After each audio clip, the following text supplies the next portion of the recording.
Hey, if you want to set password on your Telegram application, first click on the left upper corner and open the settings.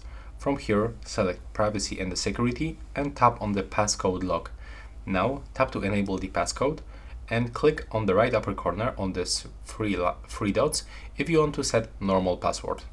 So normally you can set the 4 digits, but also we can set the classic password by clicking here. So for example, like this, and then you can click on this icon to see your password and tap on this icon to confirm. Now you have to enter this password one more time and click on this arrow. And as you can see, right now we successfully enabled this passcode. Also we can unlock with the one fingerprint and you've got automatic lock after this time. So now let's check how it works. Here when I click on this icon, I have to input this passcode. When I close this application, let's see if it works still. As you can see, I still have to input my password. So as you can see, that's how you can lock your Telegram application on any device. And that's how it looks right now. Please subscribe to my channel and see you in the next one.